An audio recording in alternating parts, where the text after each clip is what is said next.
Archangel Michael has given many dictations. In fact, the 7 archangels have dictated over 300 dictations to Clare Prophet and to me. So these dispensations are usually for protection. Archangel Michael says, in answer to your call, he will give you his armor and shield. And as you work daily to remove your weaknesses, this armor will be strengthened. Another spiritual tool you can use for protection is to invoke Archangel Michael's blue flame sword.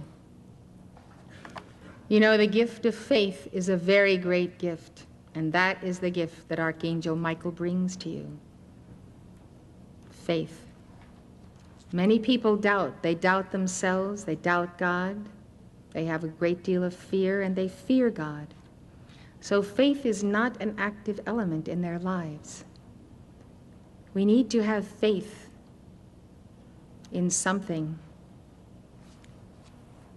People will fail us, but God will not fail us, and the angels will not fail us.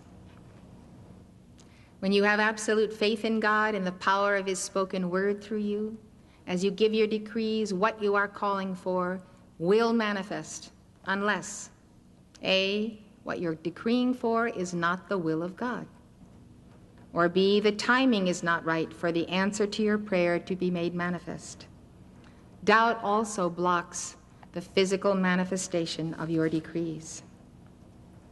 Michael has even said that if we give him our doubts and fears, he will give back to us his full momentum of faith and his devotion to the will of God. Say, here, Archangel Michael, take all this doubt and fear. I've lived with it long enough. I'll take your faith. You take my doubt and fear. That's a good deal. He strengthened Joan of Arc to go forward when all seemed lost.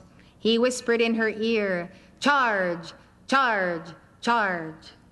She repeated the command and galvanized the forces of France to fight in defense of liberty. He will do the same for you. He says that when everything seems to be going wrong, you should call to his legions with that command. Call to them to charge, charge, charge, and let victory be proclaimed. This is a letter from a boy named Michael. He wrote it as a young Marine to his mother while he was hospitalized after being wounded on a Korean battlefield in 1950. Dear Mom, I wouldn't dare to write this letter to anyone but you, because no one else would believe it. Maybe even you will find it hard, but I've got to tell somebody. First off, I'm in the hospital. Now don't worry, you hear me? Don't worry. I was wounded, but I'm okay, you understand? Okay. The doctor says I'll be up and around in a month, but that isn't what I want to tell you. Remember when I joined the Marines last year?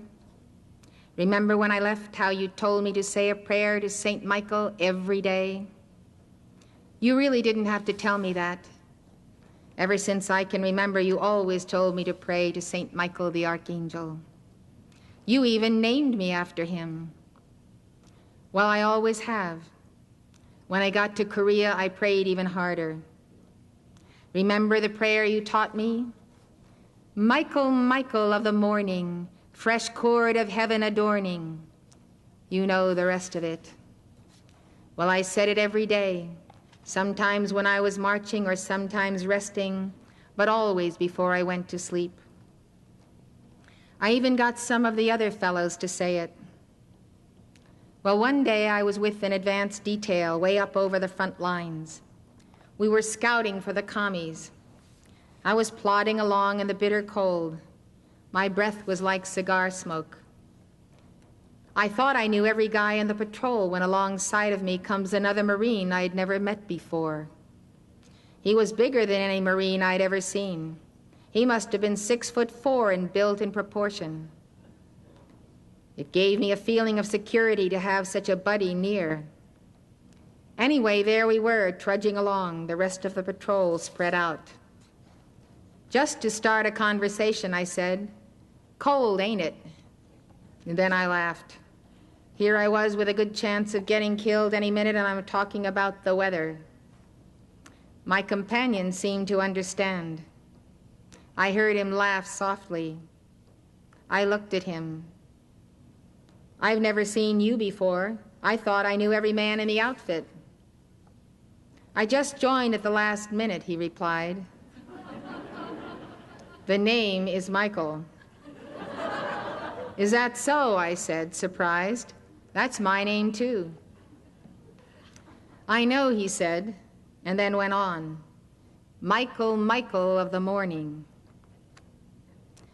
I was too amazed to say anything for a minute. How did he know my name and the prayer that you had taught me? And then I smiled to myself. Every guy in the outfit knew about me. Hadn't I taught the prayer to anybody who'd listen? Why, now and then they even referred to me as Saint Michael. Neither of us spoke for a time, and then he broke the silence. We're going to have some trouble up ahead.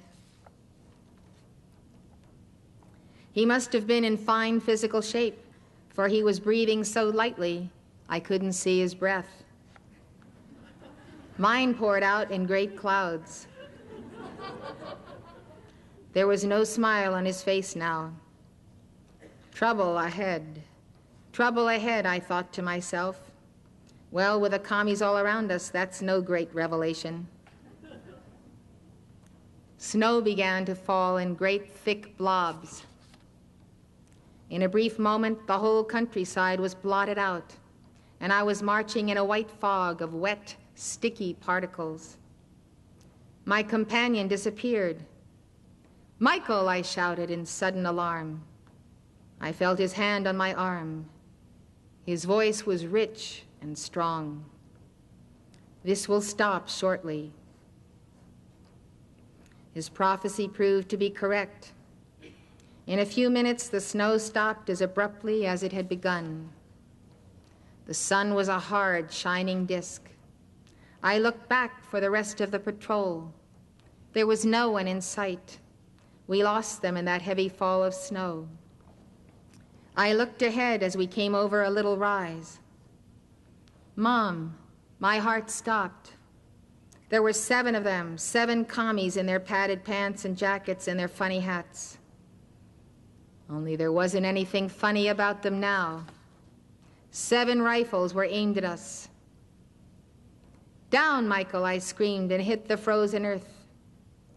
I heard those rifles fire almost as one.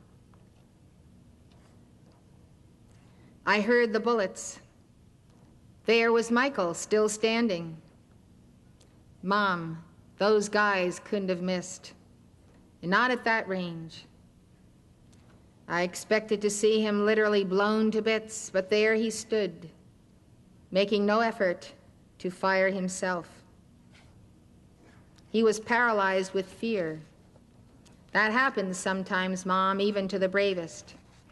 He was like a bird fascinated by a snake. At least that's what I thought then. I jumped up to pull him down, and that's when I got mine. I felt a sudden flame in my chest.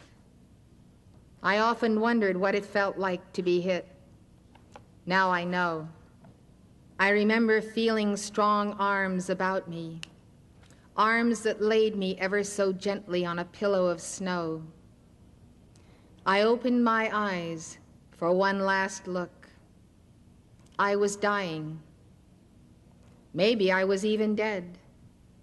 I remember thinking, well, this isn't so bad. Maybe I was looking into the sun. Maybe I was in shock, but it seemed I saw Michael standing erect again. Only this time his face was shining. His face was shining with a terrible splendor. As I say, maybe it was the sun in my eyes, but he seemed to change as I watched him. He grew bigger.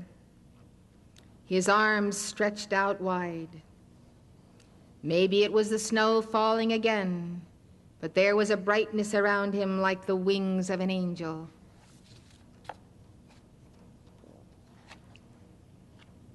In his hand was a sword that flashed with a million lights. Well, that's the last thing I remember till the rest of the fellows came up and found me.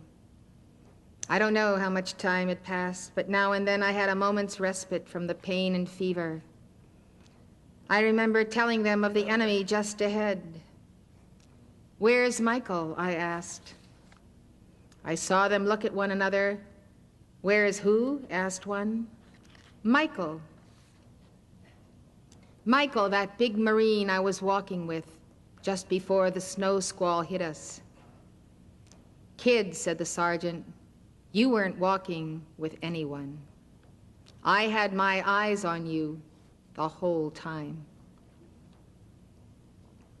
You were getting too far out. I was just going to call you in when you disappeared in the snow."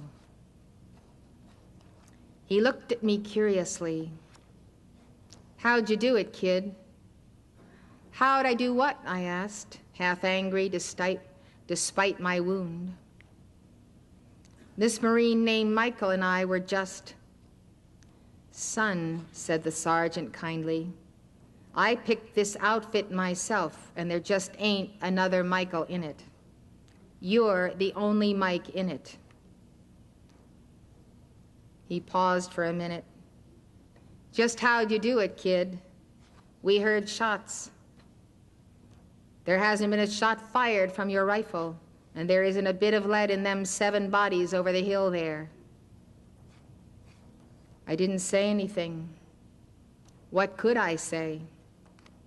I could only look, open-mouthed with amazement. It was then the sergeant spoke again. "Kid," he said gently, "every one of those 7 commies over the hill there was killed by a sword stroke."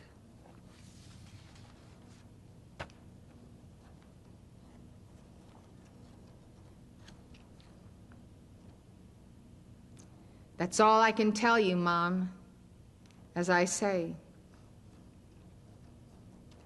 it may have been the sun in my eyes. It may have been the cold or the pain, but that's what happened. Love, Michael.